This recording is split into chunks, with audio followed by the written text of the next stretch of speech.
Once upon a time, in a quiet village near a big forest, lived a kind girl named Ruby. But everyone called her Little Red Riding Hood because of the bright red cloak her grandmother had made her. She always wear every time when she go outside. One day, Little Red Riding Hood's mother said, "Ruby, Grandmother May isn't feeling well. Will you take her this basket of food?"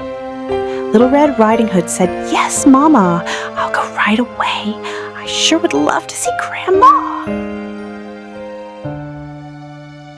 She pulled up her red hood and she took the basket of food and go to Grandmother's house. And her mother said, "Remember, don't talk to any strangers along the way." Little Red Riding Hood said, "I won't." Ruby skipped down the forest path, her basket swinging. Birds chirped and sunlight peeked through the tall trees. Along the way, she saw some beautiful wildflowers growing near the path. Little Red Riding Hood said, "I think Grandma would really like these." And she stopped to pick a few. Suddenly, a bad wolf stepped out from behind a bush. Wolf said, "Good morning, little girl." "Where are you headed?" Little Red Riding Hood said, "To my grandmother May's cottage on the other side of the forest. She isn't feeling well, and I'm bringing her this basket of food for her." She did not know the wolf was bad, and she also forgotten her mother said, "Don't talk to the strangers." "How sweet, girl, you are. Do be careful. These woods can be tricky," said Wolf. The wolf grinned and showed off his mouthful of sharp teeth. The bad wolf was hungry, but he was not interested in the basket of food he interested to little girl Red Riding Hood.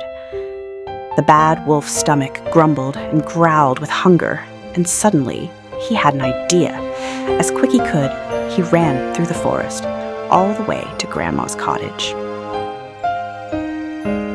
Grandmother May's cottage sat at the end of the forest trail.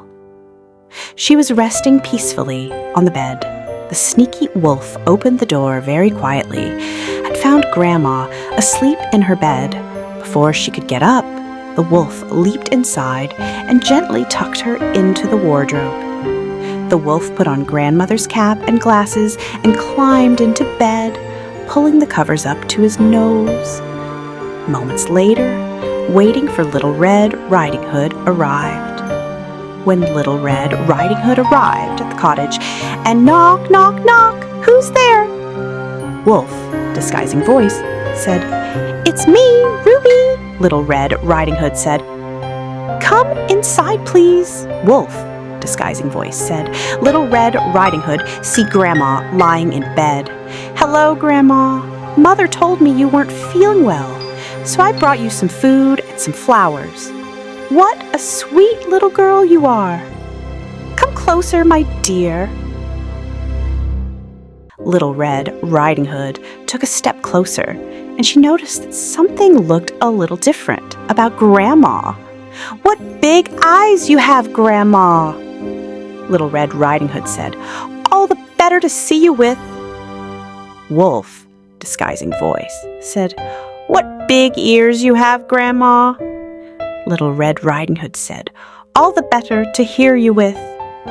Wolf, disguising voice, said. Little Red Riding Hood took one more step closer. "What big teeth you have, Grandma," Little Red Riding Hood said. "All the better to eat you with," growled the bad wolf. He jumped out of the bed and he opened his great big mouth. Little Red Riding Hood shrieked and tried to run. Just then, a loud bang came from the door. Outside the cottage, it was Mr. Oak, the kind woodsman.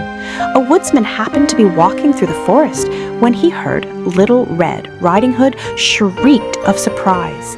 He hurried go inside cottage to see, and he saw the bad wolf trying to eat Little Red Riding Hood. "Step away from the girl," Woodsman said. The bad wolf surprised when he saw a woodsman come inside the cottage. Little Red Riding Hood and Woodsman opened the wardrobe, and out popped Grandmother May, a little dusty but smiling. The three of them chased the bad wolf out of the cottage. The wolf jumped back in surprise. With a puff of dust, he tumbled out the window, just scared, not harmed. He ran for his life into a deep forest and was never seen again. Grandma and Little Red Riding Hood are safe.